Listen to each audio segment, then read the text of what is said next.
ఈరోజు ఈ Rocher release సందర్భంగా పత్రికా విలేకరులకి మరియు వీడియోగ్రాఫర్లకి ప్రత్యేక ఆహ్వానంగా తెలియజేస్తూ రాబోయే బ్రహ్మోత్సవాలు ఈ నెల 30వ తారీఖు మొదలై 5వ తారీఖు వరకు దిగ్విజయంగా అన్ని కార్యక్రమాలు ప్రతిరోజు ఉదయం సాయంత్రం జరుగుతాయని తెలియజేయడానికి ఎంతో సంతోషిస్తున్నాము.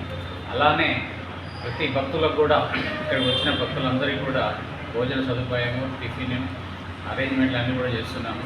4వ రోజు అన్నదాన కార్యక్రమం పెట్టి సుమారు 2000 మందికి అన్నదాన కార్యక్రమానికి కూడా తగిన ఏర్పాట్లు చేస్తున్నామని చెప్పడానికి కూడా మేము ఎంతో గర్విస్తున్నాము.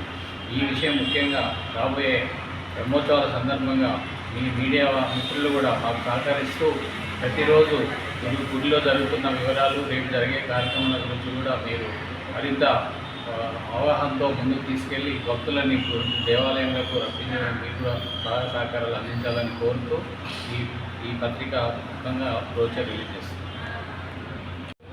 గడ్డి అన్నవరం క్షేత్రం శ్రీ వీర వెంకట సత్యనారాయణ స్వామి దేవస్థానంలో 30వ తారీఖు నుంచి జరగబోయే బ్రహ్మోత్సవ కార్యక్రమానికి భక్తులంతా కూడా తరలి రావాలని, స్వామివారి ఆశీస్సులు తీసుకోవాలని కోరుచున్నాం. ఈ బ్రహ్మోత్సవాలలో 24వ సంవత్సరపు పూజలు నిర్వహించుకుంటున్నాం. అదే 2వ పుష్కర కార్యక్రమాన్ని దిగ్విజయంగా జరపాలని చెప్పి కమిటీ వారు నిర్ణయించడం, దేవరం లింగారెడ్డి గారి ఆధ్వర్యంలో ఈ కార్యక్రమాలు నిర్వహించబడుతున్నాయి. అందుకు ప్రతి ఒక్క భక్తులు కూడా రావాలి. ఇందులో గరుడ హోమం, సుదర్శన హోమం, లక్ష్మీనారాయణ హోమం ఇలాంటి హోమాలు ప్రతిదినం ఇక్కడ హోమాలతో కార్యక్రమాలు నిర్వహించబడుతూ ఉంటాయి.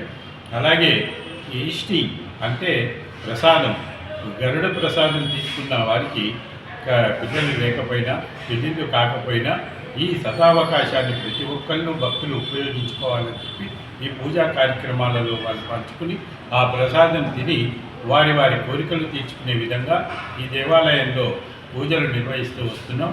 అందుకు ప్రతి ఒక్కరూ కూడా ఈ కార్యక్రమానికి విచ్చేసి ఈ 3వ తారీఖు సత్యనారాయణ స్వామి కళ్యాణ మహోత్సవం, 4వ తారీఖు ఉదయం సత్యనారాయణ స్వామి వ్రతం, తర్వాత అన్నదాన కార్యక్రమం, తదుపరి సాయంత్రం పురవీధులలో ఊరేగింపు కార్యక్రమం కూడా నిర్వహిస్తున్నాం. అలాగే 5వ తారీఖు నాడు శత కటాభిషేకం 108 కలశాలతోటి అభిషేక కార్యక్రమం. దీనికి చిన్నపాటి రుసుముతోటి ప్రతి ఒక్క భక్తులకి కూడా ఈ అభిషేక కార్యక్రమం వారి చేతులతోటి స్వయంగా స్వామివారికి అభిషేకం చేసే విధంగా ఏర్పాట్లు చేస్తున్నాం. భక్తులందరూ కూడా అధిక సంఖ్యలో పాల్గొని దిగ్విజయం చేయవలసిందిగా కోరుతున్నాం.